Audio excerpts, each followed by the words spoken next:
প্রাক্তন মুখ্যমন্ত্রী বিপ্লব কুমার দেবের সহায়তায় আবারও মাটিতে দাঁড়াতে সক্ষম হলেন এক ব্যক্তি। সালটা 2006।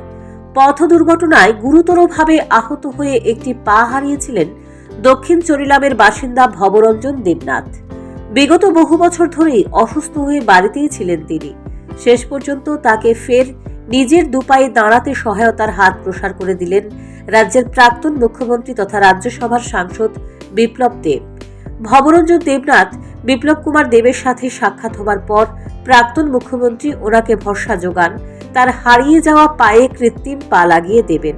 অবশেষে হলো এমনটাই।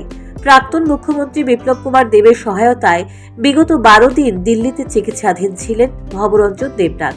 সেখানে তার কৃত্রিম পা লাগানো হয়। বৃহস্পতিবার বিকেলে রাজ্যে ফিরে এই কথা খোদ জানালেন ভবরঞ্জন দেবনাথ।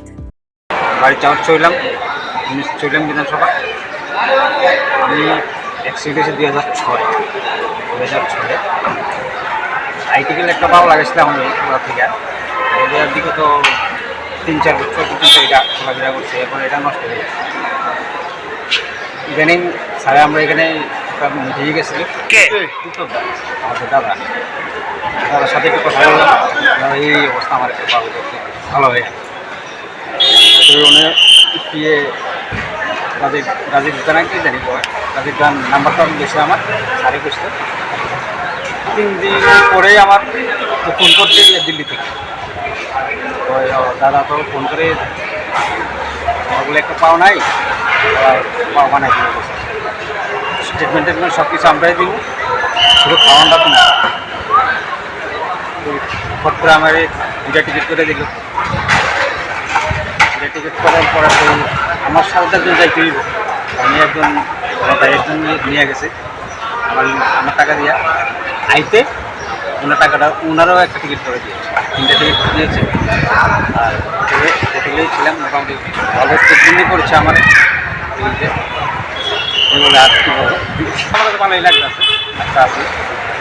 যদি বিপ্লব কুমার দেব আপনাকে হেল্প না করতো তাহলে এটা মূল্য যায় কত পড়তো, কত টাকা খরচ হতো আপনার ট্রিটমেন্ট বাবদ? মোটামুটি 2 লক্ষ টাকার মতো। এখন তো আপনার কোনো টাকা পয়সা তো দিতে হয়নি। টাকা পয়সা ক্লোজা করেছে। ওনাকে অনেক অনেক ধন্যবাদ, অনেক থ্যাংক ইউ। একই কথা জানালেন তার মেয়েও। আগে বাবা হাতে খরচ করতে পারতো না, কাজ করতে পারতো না। এখন বিপ্লব কুমার বাবাকে হাত বাড়িয়ে দিয়েছে, সাহায্য করেছে। এখন খুব ভালো লাগছে। কে হাত বাড়িয়ে দিয়েছে সাহায্য? বিপ্লব কুমার দেব। এখন কেমন লাগছে বাবার এই অবস্থা দেখে? ভালো লাগছে। কথা রাখলেন বিপ্লব কুমার দেব।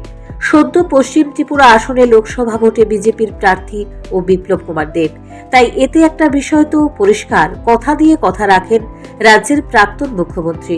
ওনার সহযোগিতায় এখন ভবরঞ্জন বাবু চলাফেরা করতে পারবেন। Bureau report, news prime Tripura.